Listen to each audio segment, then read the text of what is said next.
Look at your phone right now.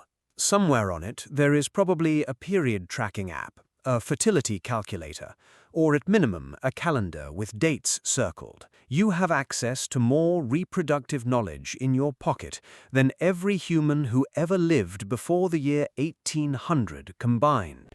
And yet, for 300,000 years, your ancestors figured it out, not just survived, thrived, built populations large enough to cross continents, outlast ice ages, and eventually produce you, with no hospitals, no prenatal vitamins, no understanding of ovulation cycles, chromosomes, or sperm. What they used instead is stranger, smarter, and more unsettling than anything you learned in health class. And by the end of this video, you will never think about modern pregnancy the same way again. Let's start with the question nobody asks. How did ancient humans even know that sex caused pregnancy? The answer is that they almost certainly did, but not in the way you'd think. Virtually every documented hunter-gatherer society makes the explicit connection between sex and conception. What they didn't have was the timeline. A woman conceives, and roughly 4 weeks pass before any sign appears, another 8 months before a child is born. The gap between cause and effect is long enough that many early societies believed pregnancy required repeated acts, not a single one, that sex was less a trigger and more a process of gradually building a child over time.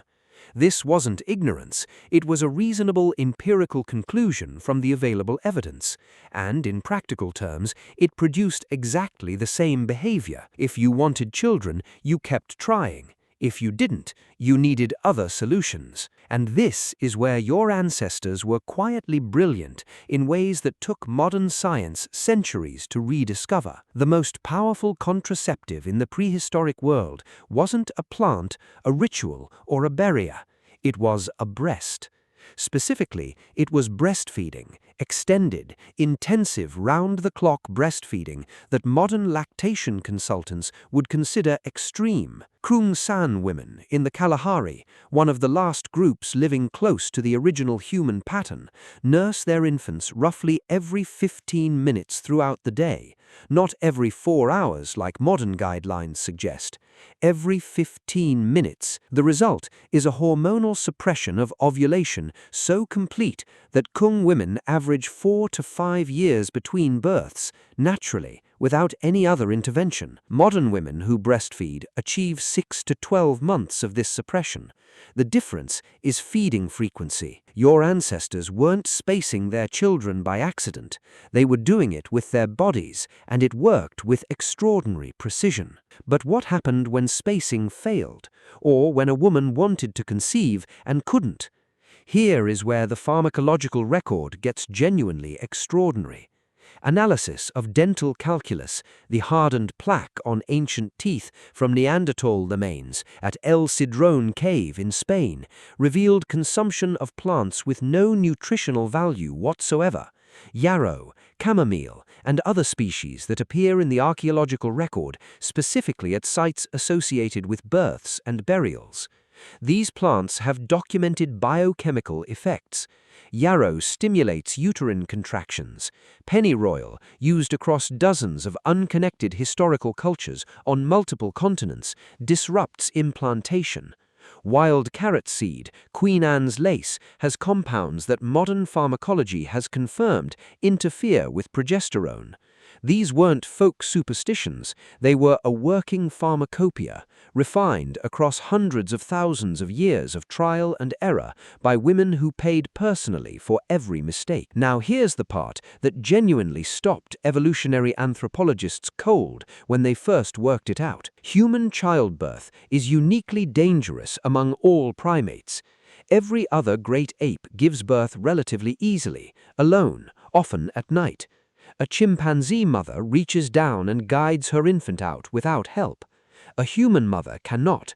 Because of the rotation the infant must complete through a birth canal shaped by bipedalism and narrowed by the demands of walking upright, a laboring human woman often cannot see or reach the emerging child. The infant arrives facing away from her. This is not a flaw in human design. It is the direct result of our species' two most defining features, walking on two legs and having enormous brains, colliding in the birth canal. The evolutionary response was the most ancient healthcare profession on Earth, the birth attendant. Evidence from Kung birth practices, from ethnographic records across hundreds of cultures, and from the skeletal evidence of long-term community care for individuals who couldn't have survived without help, all point to the same conclusion. Human females have been seeking and providing birth assistance for at least 2 million years. Your midwife isn't a modern invention. She is one of the oldest jobs in human history.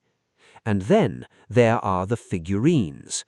Over 200 of them have been found scattered across Europe and Central Asia, carved from mammoth ivory and stone and bone, the oldest dating to at least 35,000 years ago. Every single one emphasizes the same features: enlarged breasts, swollen abdomen, broad hips. Not one has a face. Researchers have proposed for decades that these were fertility idols, objects of worship or magic.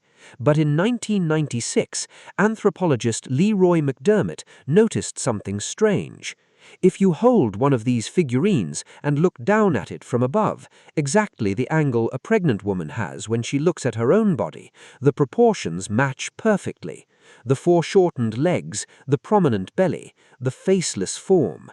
These may not be idealized goddesses, they may be self-portraits, made by pregnant women, of pregnant women, looking down at themselves.